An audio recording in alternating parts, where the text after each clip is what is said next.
What's up, guys? Welcome back to the Aligned Coach podcast. My name is Brian Elwood, and I have a very special guest today that I'm super excited to interview named Kristine Kolzing. And she's a transformational mindset expert and a master success coach. She guides women entrepreneurs to go from determined but stressed to joyful and confident CEOs. She is a CEO of the Alignment Tribe, certified master success coach. She's certified in NLP and Reiki and Enneagram. And Kristine, I'm just excited to pick your brain today about all these things, about alignment. So thank you for being here. Thank you for having me. I'm excited for this conversation. I appreciate it. Yeah. So tell us a little bit more about your story and how you ended up in this niche in the first place. So I've always been an entrepreneur. I started my first business at the age of 24. I had a little coffee house and juice bar down in Florida. Cool. And I've had a Pilates studio, an online health and wellness business.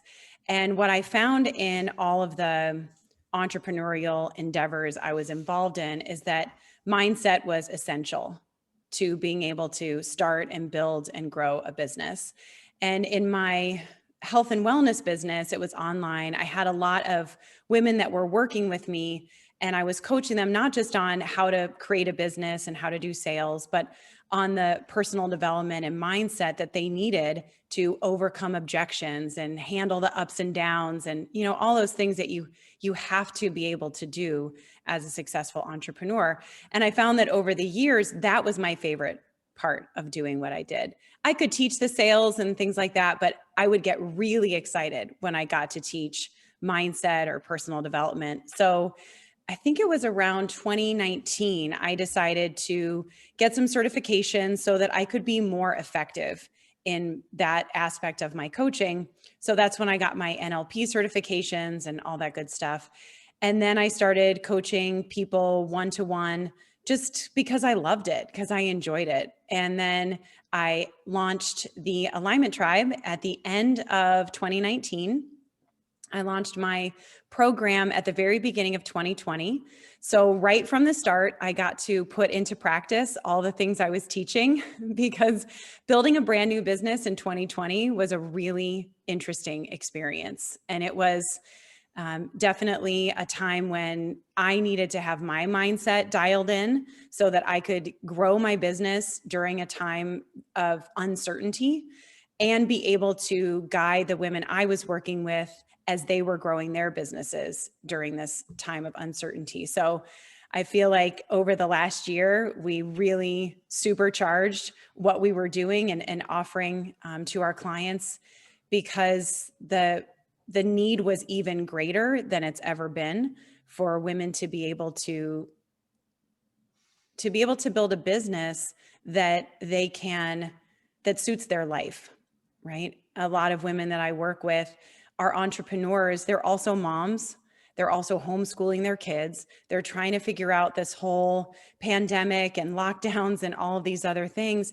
And they have a purpose. They have this greater drive to support other people and to coach them and to build these businesses. And so it's been just a great experience to be able to support these women as they're creating businesses that fit with their lives rather than creating a life that fits around their business, which I think is the old paradigm that just doesn't work anymore.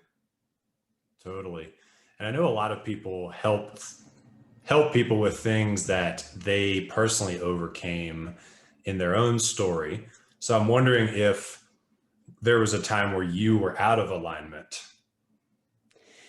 I'd say most of my entrepreneurial endeavors, I was out of alignment, not because I didn't believe in what I was doing or I didn't love what I was doing. I would prioritize work over a lot of other things in my life. I like to work. I'm an Enneagram 3. If any of your people know what that is, it's the doer. Like I really love my creativity comes through my business. I really like working. I like accomplishing things. But when it's coming from a place of fear or missing out or scarcity or overwhelm, it doesn't feel good to be doing that work. And what I found in particular when I was building my health and wellness business is that I was building it from a place of scarcity, a place of, missing out, of putting aside my own relationships, time with my family. Like I'd work all through vacation, and I just felt so out of alignment with creating the life that I thought I wanted to create through building this business, right? I thought building this business was going to give me all of this time freedom and all of this space and that's not what I was doing. I just kept working and working and working. And eventually I burned out. It just was too much. And the burnout didn't happen right away. And I tell people this all the time. The burnout starts with apathy, where you get to a point with your business where you're like, I don't care. Because doing one more thing just feels like so much effort. You've completely lost the joy in what you're doing. And it just feels like an endless series of tasks. That's not being in alignment with your business. And so I had to take a big step back from that business because it was no longer feeling like I could do that business from a place of ease, of joy, of, at being at peace with it. And so I took a big step back from it. And that's when I was really started, diving more into this work.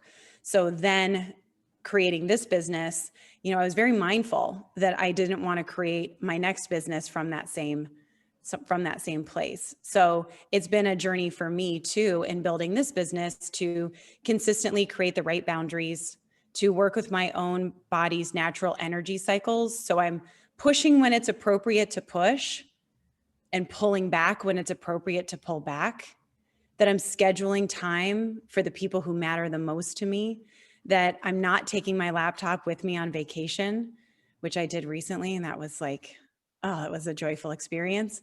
And being able to rest, reflect, take time off without any fear or guilt. Because I think that's something that I see a lot with entrepreneurs is it's hard to shut it off. It's hard to not think about your business, even when you're not working your business. And being able to get to a place where you can say, I've done enough. I'm enjoying what I'm doing. I trust that I'm doing the right things. I'm doing enough of those things. And being able to take time off, to be with my family, to take care of my health, to rest is equally important, and to feel good about taking that time. Love that. So you said that you're an Enneagram 3, which is a doer. You said means you love to work. And you mentioned like, I was just going, not taking time for all these things. I resonate with that too. And I'm wondering, for my own, selfish purposes, like when you were working, and was that because you were an Enneagram 3 who likes to work, or because you were operating from a place of scarcity and felt like you had to keep working and nothing was ever enough? I think it's a little bit of both. So my natural drive is to accomplish things. My natural instinct is to do, right? Right. To write the list, to do the things. And that's so wonderful when it's channeled in the right way. And a lot of entrepreneurs are 3s. A lot of CEOs are 3s. Like we just have this natural drive to do. The challenge was, I think, partly the industry that I was in. It was the message I was receiving from people in the industry was you never have time to rest. If you're watching Netflix, you're being lazy because you could be working instead. You bring your phone with you everywhere you go. Everyone's a prospect. There's never time that you shouldn't be working your business or thinking about your business. If you go on vacation, you take your laptop with you. Like it just was a very clear message. And for my personality in the beginning, I was like eating it up. I was like, oh yeah, this is the way I operate. This works for me. But after 8 years of doing that, I was like, this does not work for me. And I saw it not working for everyone. I saw women of all different types, just saying like that doesn't work for me. I don't want to miss my kids' baseball practice. I don't want to take my laptop on vacation. I don't want to feel like I can't sit down and watch a movie with my family.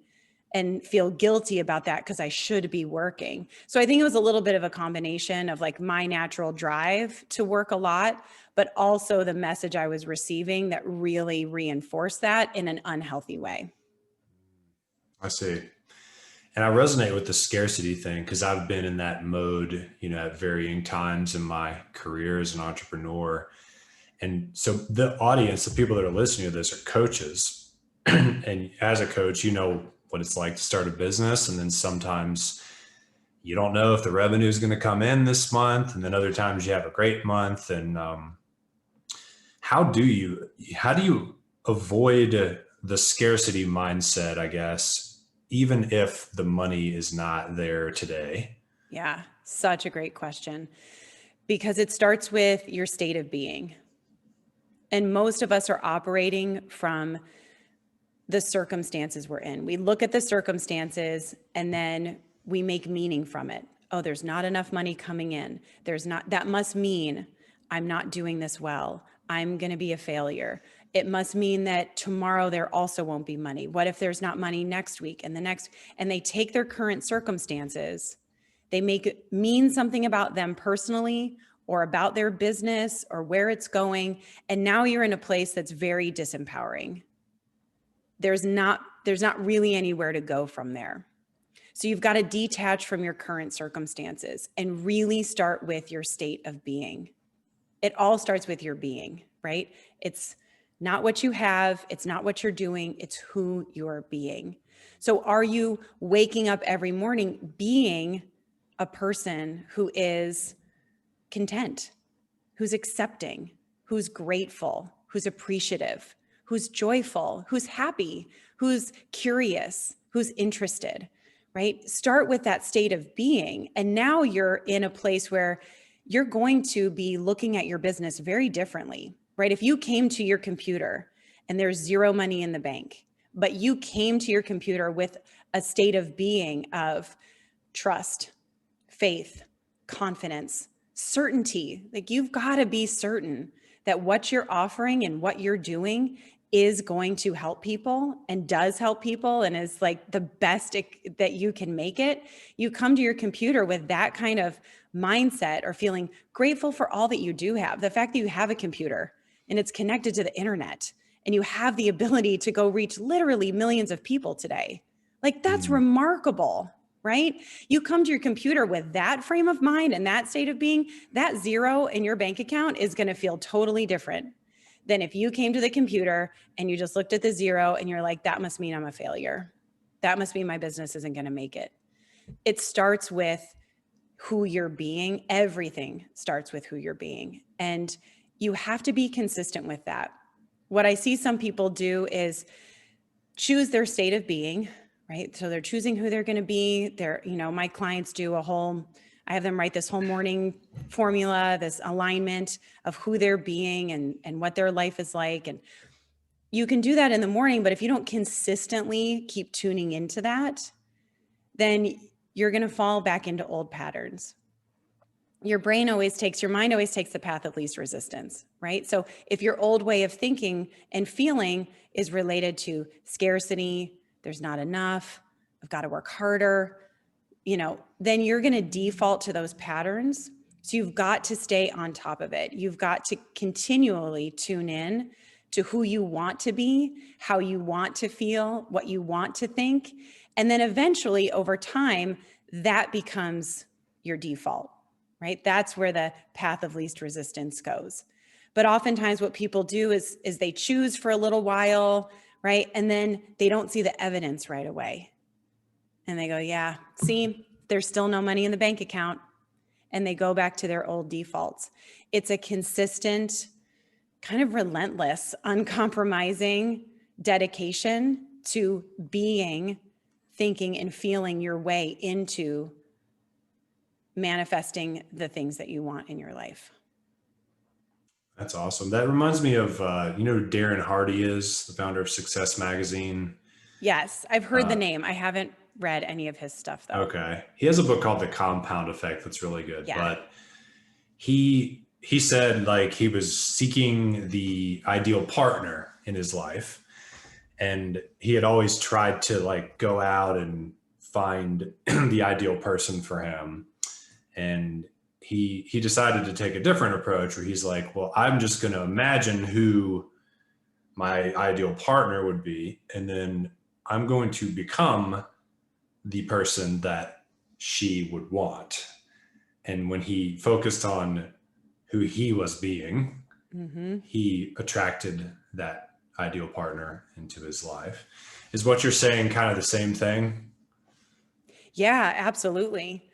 Because you can't control anything outside of you, right? Like he couldn't make someone want to be with him.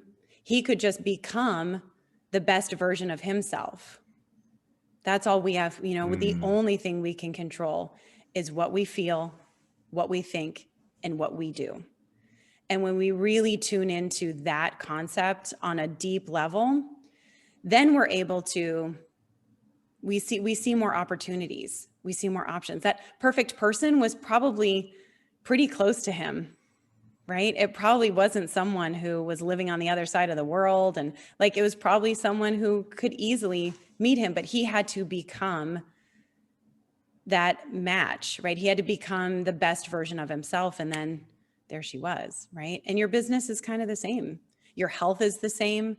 Like everything starts with your state of being, right? If you want to be healthy, you've got to start with a state of being of healthy, right? And tuning into all the ways that your body is already healthy, right? Even if you have a disease, even if you have a physical ailment, even if you have some sort of circumstance, that's not 100% of you, right? So tuning into the state of being, the health that you want to have first, right? Who you want to be, how you want to feel. Then you start to see that there's options, there's opportunities. Everything you need is already here for you. I'm thinking back to my entrepreneurial career, and because I've been an entrepreneur for over a decade, and I'm thinking back, like a lot of the times I wasn't confident until I got some money. And then when the money came in, I allowed that to give me that boost of confidence, but then it would go away and I'd lack confidence for a while and have another success, both in real estate and in coaching. So you're making me see like that I was looking for something outside of me to help me feel a certain way. I was dependent upon external things for confidence.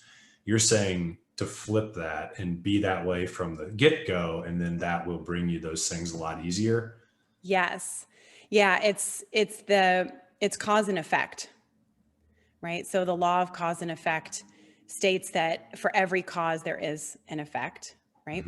And when we're looking for the effects to dictate or determine how we feel, we've really given our power away to outside circumstances, right? Because the money comes and you feel great, but if the money's there, you feel terrible. You're not being in control. You're not causing your own feelings. You're letting the outside circumstance create how you feel. And that just feels very, I don't know, you're constantly like back and forth, up and down. There's a lot of emotional instability there. But if you're just choosing how you feel every day, choosing your state of being every day, it won't matter if the money's there or not, right? You get to choose it. And when you're in that state of being, you're going to be taking the right actions. You're going to be attracting the right people. You're going to be creating the effects that you want to see in your life. So being at cause is something I talk a lot about with my clients. That's self-empowerment, is when you're choosing how you feel, what you think, and what you do, regardless of the outside circumstances. You've now brought all the power into your life. And the same goes for relationships, right? If you're waiting for someone to make you happy, there's so much fallibility in that. No one else can make you happy, only you can, right? And when you're being your best, you're going to be in a relationship that creates happiness, right? Because you're already in that state of being.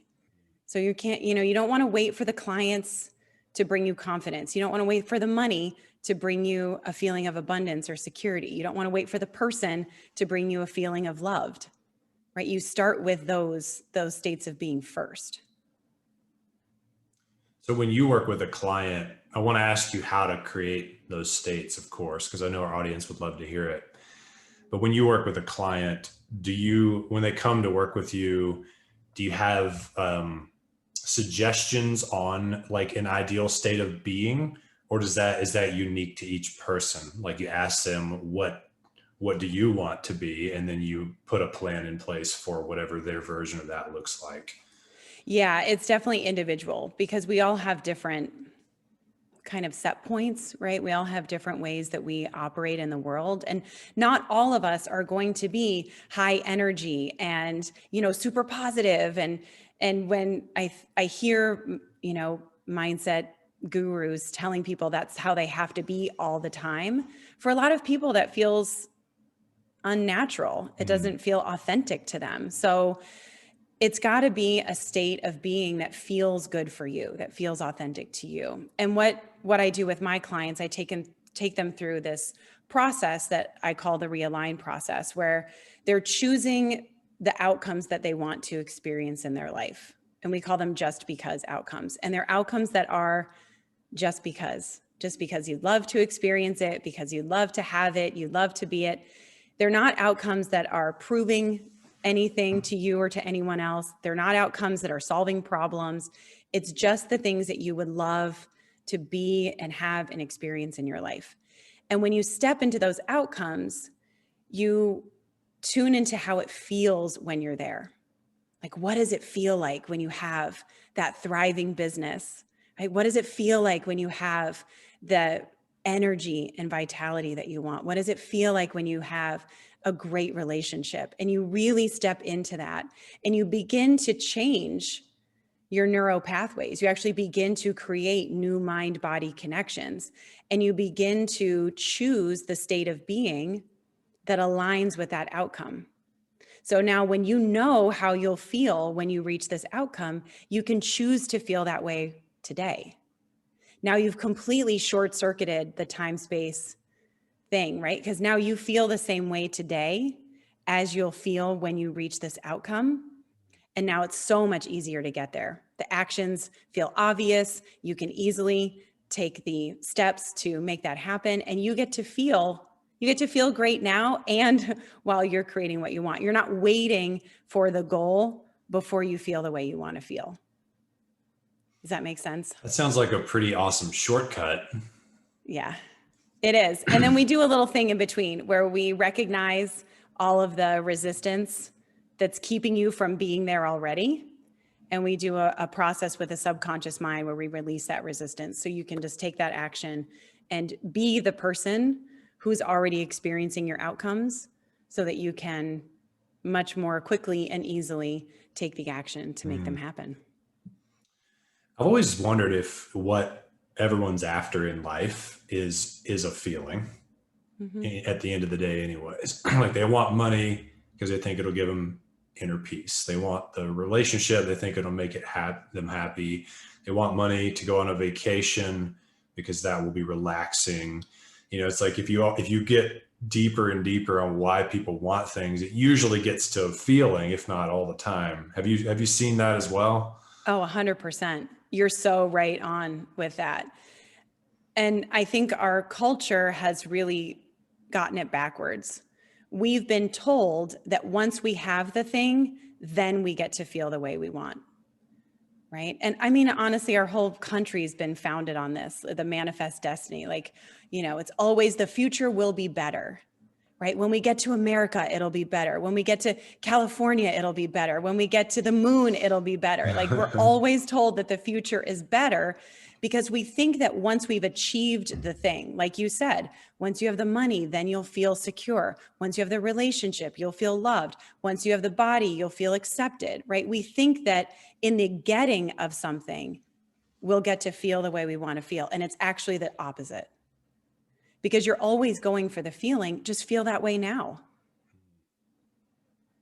Then it makes it a lot easier to get the thing, right? And then if you get the thing or you don't get the thing, it doesn't matter because you still felt good in the process. You still learned some things. You still had a great time. You still enjoyed your life. You still, gained knowledge. You still got to do a lot of other things, right? And life doesn't become just setting goals and reaching them, right? Because that can start to feel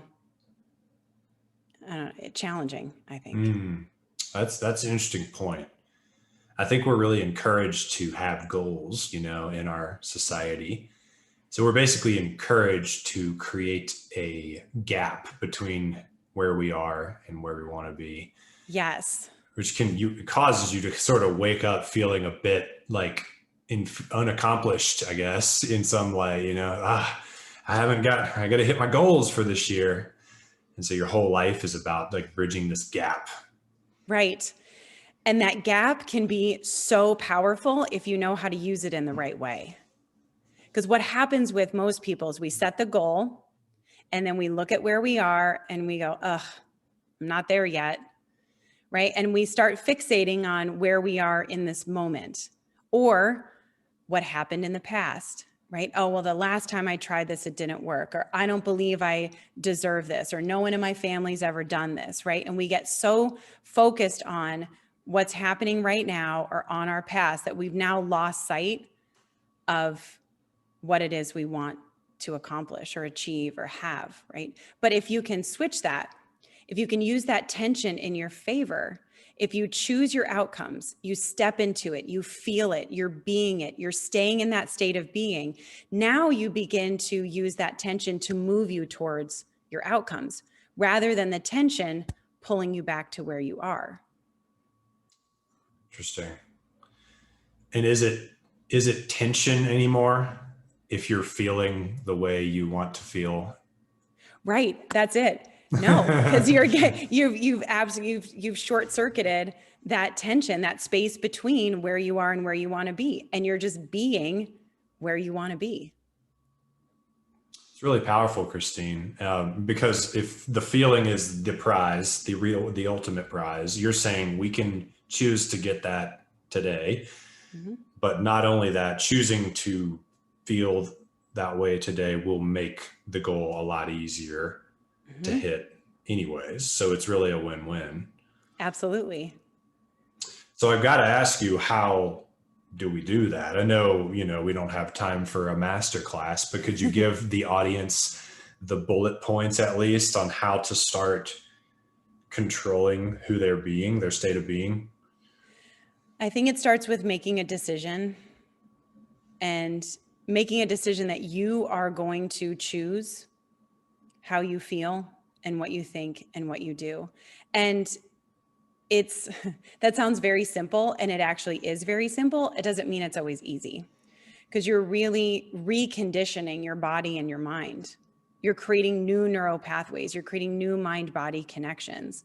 And so it's a process that takes repetition. It takes consistent choice making, like every morning waking up and saying, I'm choosing how I feel. I'm choosing who I'm being. I'm choosing what I'm thinking, right? And then throughout the day, continuing to remind yourself, continuing to choose that, because I've noticed that sometimes people will do that in the morning, and then by mid-afternoon, they're right back in their old ways of feeling. And because those old grooves are deep, right? The old ways of thinking and feeling, you've maybe felt or thought that way for 10, 20, 30, 40, 50 years, right? It's going to take a little time.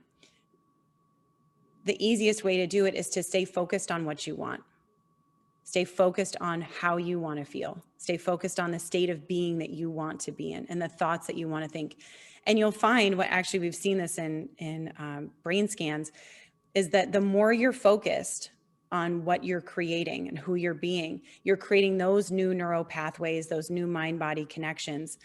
The old ways of being, the old neural pathways actually begin to disintegrate and they stop firing. And you don't have to pay any attention to the old way of being. In fact, anything you focus on expands. So just keep focusing on what you want. Keep focusing on who you want to be and how you want to feel. And the more you do that, the more that just becomes you. And the less like conscious efforting you have to do, it just becomes the unconscious part of you. So does that happen when you're doing that personally? You're focusing on who you want to be. I'm guessing that happens during a morning routine. Does it also happen throughout the day as well? Could you give us a little insight on if we were watching you do this, what would that look like? So it starts with the morning routine. Absolutely. I think that's so essential to start your day. I do a little bit of breath work, a little bit of meditation, a little bit of reading, a little bit of journaling. And then I have a morning alignment that I've written about kind of painting the picture for my subconscious mind of who I want to be, the business I want to have, the health and the relationships, the whole, what my ideal life looks like. And then throughout the day, I'm going back to that. So I read that morning alignment 2 more times. I usually read it in the middle of the day and then again right before bed, because I really want to be implanting into my subconscious mind this image of who I'm being and the life I'm living. Several times throughout the day, I'll just pause and tune in. I actually have a bunch of alarms set on my phone to remind me to do this, because otherwise I'll get kind of caught up in the work, right? Yeah. And I have these alarms that go off and I'm like, oh, okay, where am I? What's my state of being? How am I feeling? Are my thoughts focused on what I want?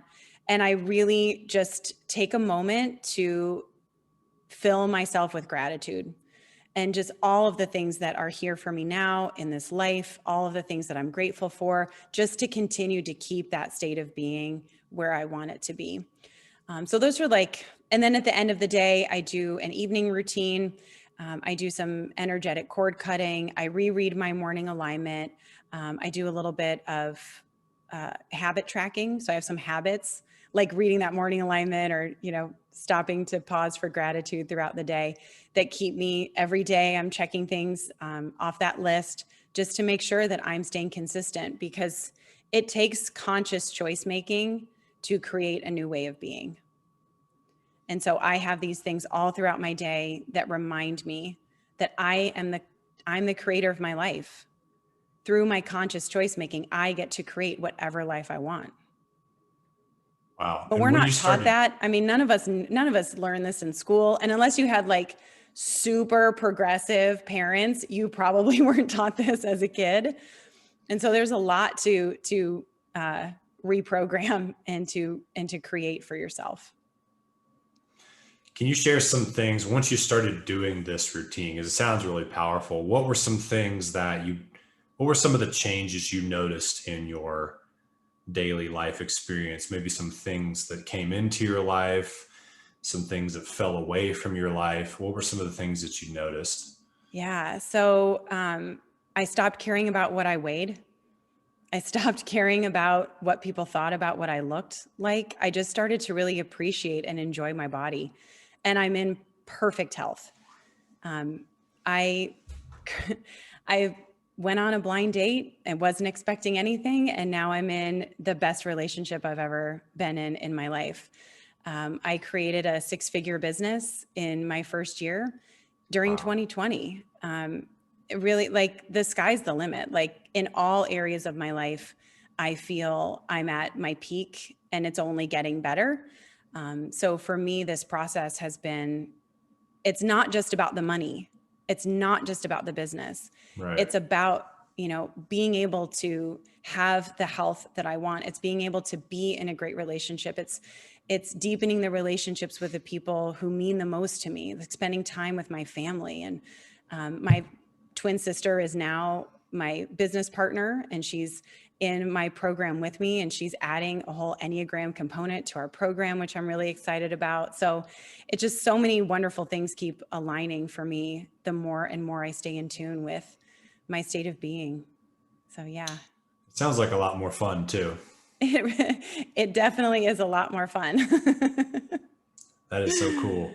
I Yeah. wanted to ask you about something you mentioned earlier. You said working with your natural energy cycles. That just stood out to me because there's some times where I would rather just like sit on the couch and do nothing. And it's like a Wednesday at 11 in the morning. Mm-hmm. And, my psychology says this is like a weekday. You got to be working. You got to push your business along. Everyone else is working right now too. but my body's sending me a different message, which is like go on a walk, relax, whatever. Yeah. Could you just talk about natural energy cycles, how you think about that? And I'd love to hear more about that. Yeah, absolutely. In fact, I just did a training on this inside one of the groups where I'm the mindset coach. So we all work on energy cycles that are not the same every single day. None of us wake up every morning feeling the same level of energy. And we have times of the month when our masculine energy, the energy of doing, taking action, strategizing, and planning, is more prominent. And when we know that we're in that phase, we can really take more action, be more visible, plan and initiate and do more things. And then we all have an equal amount of time in our month where we're in more of our feminine energy, where we need to rest, reflect, tune into our intuition, be more creative, daydream, think of new ideas. And we often discount those times as, because it's nothing personal. It's just our culture really values that masculine energy of doing and taking action and devalues the energy of resting and reflecting. And so when we have a day or a week or a few days where our bodies are saying, it's time to, take it easy. Why don't you rest a little? Go for a walk. I mean, think about the inspired ideas that might come as you're out going for a walk, right? I mean, that could be equally important to sitting at your computer and writing another email. But because as a culture, we haven't learned how to value that time, we tend to ignore it, push it away, override it. And what we end up is stressed, overwhelmed, burnt out, never resting, right? This is the energy of the constant doing that our culture really values. And when we can learn our own natural energy cycles, the times that we feel most energized, and for most of us, it's around the time of the waxing moon and the full moon, and then the times around the waning moon and the new moon. Am I saying that right? Energy is highest. Your masculine energy of action taking and go getting is highest around the waxing moon and the full moon. And then the waning moon and the new moon is when you're more in your feminine energy of resting, reflecting, being more intuitive, getting inspired, creativity. And when when you're in those phases for yourself, you can really start to harness the energized times and you can get so much done. And then you can enjoy the times that you're pulling back and not feel guilty about it. Like really trust that this rest is here for you. And then when you come back into getting into more action, you're rested, you're ready for that. You're not burning yourself out by staying in that high energy all the time. And the two moon phases that you mentioned, which are the rest, feminine energy, those happen, I'm assuming, at the same times every year? Every month. Every month. Okay. So all that happens within 1 month. Yes. Interesting. So do you actually plan your schedule around this? I absolutely do. I look at my schedule. Yeah. When I know it's the new moon, I don't schedule sales calls because I don't have the energy for it. And when it's the waxing moon, I plan big events. And when it's the full moon, I launch those big events, right? Because that's when I have the energy to be visible. So when you start to see this for yourself, you'll know when to batch your content, when to go live, when to take yourself off your calendar, when to schedule in an extra rest day. You can also use this to know when to do the high intensity workouts and when to just do some yoga, when to turn your alarm off and get a little extra sleep, and when to maybe work a little longer that day. It can be really powerful in helping you to align your energy with your work so that you can do more in the times that it's appropriate and rest more when it's the times that it's appropriate. Well, it's kind of like you were saying earlier, how if you just focus on being the person or having the feeling, it makes it easier to get what you want. I know that when like sometimes if I'm stressed out or I just whatever, can't figure out a problem, I'll just go for a walk. Like we live near this huge park and it's, probably 4 miles or so from my house and around the whole loop and back. There's never been a time where I've walked that loop when I have a problem on my mind that I haven't gotten the solution. But it's usually like a higher level solution that like solves the whole thing instead of me like being in it and just like thinking about the little pieces of the problem. I'm like, why don't I just either eliminate this or delegate it? Or it's just like the like business answers come to you from the rest. And Yes. it's funny that we don't like even the word like feminine energy, like as a guy, most guys are like, what? That's not me. What do you mean? Feminine? I'm masculine, high testosterone or whatever. But I remember reading about how like Bill Gates takes 30 days off every year or something. He just sits in a cabin, or maybe it was longer than 30 days, and he's one of the most successful people on the planet. Mm-hmm. And I think there's probably like Brendan Burchard, who a lot of the stuff you have said, it just made me think of him. He mentioned he takes like 150 days off every year or something like that, which sounds about right almost if you're saying, a couple times every month. I don't know. Are you saying that 50% of the time is feminine energy and 50% is masculine if you look at the calendar? Yeah, roughly, though for Yeah. each one of us, it's a little, it can be a little more individualized. But yeah, I think that those inspired ideas that you're getting away from the computer, you're out there on that walk. That's your intuition, right? Those are inspired ideas coming to you. That's feminine energy, right? And it's when people can embrace that, it's amazing how creative we can be, how like the solutions to our problems just come to us. A lot of people have these moments like in the shower, right? Because there's nothing distracting them. They're just standing there under the water and they go, oh, that's it. That's how we solve that, right? Or when they're taking a long drive, right? And your eyes are just looking out at the horizon, you get those inspired ideas. They're those inspirations. That intuition is always here for you. It's just if you're always stuck in your work, you're not giving yourself the space to receive it. So you go for the walk. So interesting. Yeah. That's why meditation, a daily meditation practice can be so helpful, because it's just tuning you into the insights, the answers that are already here for you. You just got to cut out all the other noise so that you can tune into it. That's so interesting, because I've worked with a lot of clients and talked to a lot of prospects, most of who are men.